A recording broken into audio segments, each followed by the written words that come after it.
கர்த்தரும் இரட்சகருமாகிய இயேசு கிறிஸ்துவின் இனிய நாமத்தினால் இம்மானுவேல் விசுவாச ஊழியங்கள் வழங்கும் மாறும் ஒரு வசனம் என்ற தலைப்பில் இந்த 257ஆம் நிகழ்ச்சியில் உங்களை சந்திப்பது மிகுந்த மகிழ்ச்சி அடைகிறோம். கர்த்தர் நிமித்தம் துன்பப்படுகிறவர்கள் பாக்கியவான்கள் என்று வேதம் கூறுகிறது. எனவே நாம் கர்த்தருக்காக துன்பப்பட ஆயத்தமாக இருப்போம். அவரின் ஆசீர்வாதத்தை பெற்றுக்கொள்வோம். இந்த நிகழ்ச்சியை உங்கள் நண்பர்களுக்கும் உறவினர்களுக்கும் அறிமுகப்படுத்துங்கள். கர்த்தர் தாமே உங்களை ஆசீர்வதிப்பாராக. ஆமென். அனைவருக்கும் வணக்கம். இந்த வார வசனம் மத்தேயு 5:11. என் நிமித்தம் உங்களை நிந்தித்து துன்பப்படுத்தி பலவித தீமையான மொழிகளையும் உங்கள் பேரில் பொய்யாய் சொல்வார்கள், ஆனால் பாக்கியவான்களாய் இருப்பீர்கள். Blessed are you when others revile you and persecute you and utter all kinds of evil against you falsely on my account. Matthew chapter 5 verse 1. Thank you.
கிறிஸ்துக்குள் அருமையானவர்களே, ஆண்டவராகிய இயேசு கிறிஸ்து நாமத்தினாலே உங்களை நான் வாழ்த்துகிறேன்.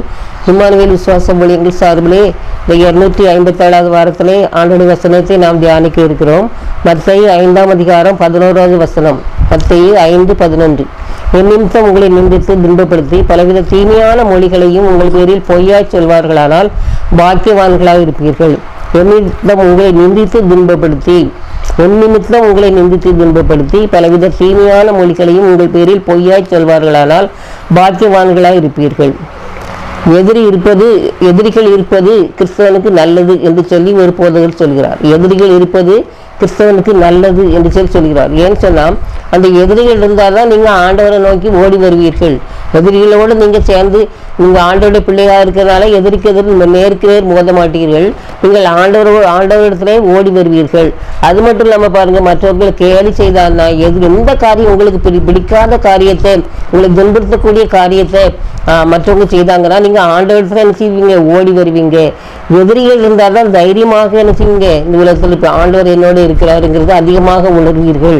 அது மட்டும் இல்லாமல் ஏமாற்றுக்காரர்களை நீங்கள் அதிகமாக சந்திக்கும் போது ஏமாற்றாத ஒரே தேவன், நம்ப தகுந்தவர் இயேசு கிறிஸ்து ஒருவர்தாங்கிறது அதிகமாக கண்டுகொள்வீர்கள் அப்படின்னு சொல்லி ஒருவர் சொல்றார். இது எத்தனை உண்மையான ஒரு காரியம் பாருங்கள். ஆண்டவர் நமக்கு பிரச்சனை இருந்தால் தான் நம்ம ஆண்டவரோடு அதிக தொடர்புலே இருப்போம். பிரச்சனை இல்லாமல் சுகமாக இருந்தாருன்னு சொன்னால் நம்ம அதிகமாக தேட மாட்டோம். ஏதோ ரொட்டீன் ஒர்க்கா விளாசிக்கிறது ஜோம் பண்ணுறதுங்கிற லெவல்லே நம்ம போயிட்டு இருப்போம். ஆனால் ஒரு யாராவது நம்ம ஊழியம் செய்கிறது குறித்தோ அல்லது எதை குறித்தோ நமக்கு கஷ்டப்படுத்தி நம்மளை அசிங்கப்படுத்தி அவமானப்படுத்தி பேசுகிறாங்க அப்படின்னு சொன்னால் நம்ம இது ஆண்டவரோட சமத்தில் போய் என்ன செய்வோம்? கேட்போம், ஆண்டவரை பாருங்கள், நம்ம உமக்காக ஊழியம் செய்ய நினைக்கிறேன், எங்களை இப்படி பேசுகிறாங்க ஆண்டவரே, நீங்கள் அவங்களை சந்தியும், அவங்களுக்கு நீங்கள் நல்ல ஒரு நிலையான ஒரு நல்ல புத்தியை கூட அப்படின்னு சொல்லி ஆண்டவர்கிட்ட என்ன செய்வோம்? கேட்போம். அப்போ மற்றவர்கள் நம்மை துன்பப்படுத்தி நம்ம அவதூறாக பேசும் பொழுது ஆண்டவருக்கும் நமக்குமான ஒரு இணக்கம் அதிகமாகிறது. அதில் எந்த சந்தேகமே கிடையாது. பாருங்க, சோதனைகள் நம்மளை என்ன செய்யுது? சமாதானத்துக்குள்ள என்ன செய்யுது? அழைத்து போகிறது. ஆண்டோட சமூகத்தில் எல்லாத்தையும் வைக்கக்கூடியதான ஒரு சமாதானமான நிலைமையும் வைக்கிறது. பாருங்க, கோலியாத் என்பவன் இல்லாட்டால் தாவீதுக்கு ஜெயம் கிடைத்திருக்கவே செய்யாது. இஸ்ரேல் ஜனங்கள் அனைவரும் பயந்தாலும் கூட கோலியாத் இருந்தனால தான் தாவீதுடைய மகிமை வெளியே என்ன செய்து தெரிஞ்சுது.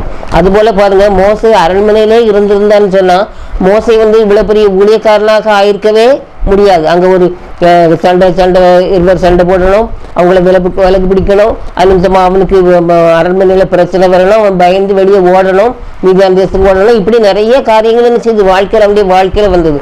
அப்படி வந்தனால தான் அவன் இஸ்ரேல் ஜனங்களை வழிநடத்தக்கூடிய ஒரு வல்லமை பெற்றவனாக இருந்தான். மோசேயோ எங்கும் உண்மை உள்ளவன்னு சொல்லி ஆண்டவரால் ஒரு சர்டிஃபிகேட் கொடுக்கக்கூடிய நிலைமையில அவர் என்ன செய்தார்? வந்தார். அருமையானவர்களே, அப்படி ஆண்டவருக்காக நம்ம செயல்படும் பொழுது, ஆண்டவருடைய பிள்ளைகளாக இருக்கும் பொழுது, அப்படி மட்டும் இருக்கும்போது மட்டும்தான் ஆண்டவருடைய பிள்ளைகளாக இருக்கும் பொழுது மற்றவர்கள் நம்மை நிந்தித்து நம்மளை அவமானப்படுத்த வேண்டும் என்று சொல்லி பேசினார்கள் சொன்னால் அதை ஆண்டவர் பார்த்துக் கொள்வார். அதை பாருங்க, சங்கீதம் 23 பாட்டுக்கு வாங்க.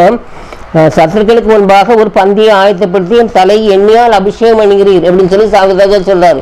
பாருங்க, தாவீது ராஜா தான், ஆனாலும் கூட சவுலுக்கு பயந்து ஓடலாம், அப்புறம் தன்னுடைய மகனுக்கு பயந்து ஓடலாம், எத்தனை ராஜாக்களுக்கு பயந்து என்ன செய்தான்? ஓடலாம். ஒருத்தரையும் போய் அடைக்கலமாக கூட என்ன செய்தான்? இருந்தான். கிறுக்கம் போல சாடியில் தன்னுடைய வச்சு உம்மில் எனக்கு வடுத்து கொண்டு இருக்கக்கூடிய ஒரு பரதாமான நிலைமையில கூட என்ன செய்தான்? இருந்தான். ஆனாலும் கூட அந்த நிலைமையில அவர் என்ன சொல்றாரு? என் சத்துருக்கு முன்பாக என் தலை எண்ணெயால் அபிஷேகம் பண்ணிக்கிறது. சத்துருக்கள் இருந்தால் தான் அவங்களுடைய நம்முடைய உயர்வு அதிகமாக வரும். ஆண்டவர்களாக நம்ம இருக்கும்போது சத்துருக்கள் நம்முடைய சத்துருக்களை நம்ம எதிர்க்க வேண்டிய அவசியமே இல்லை.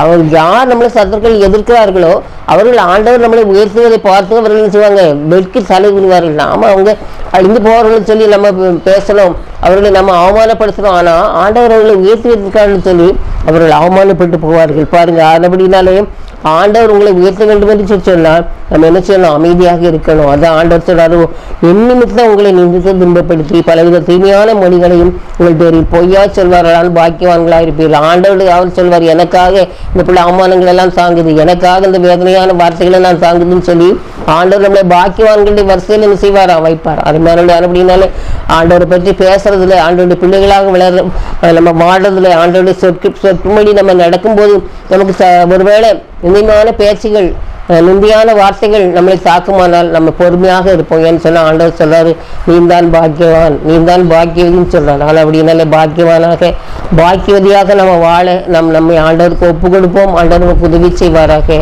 ஆமென். சத்திய வேதம் பக்தரின் கீதம் சுத்த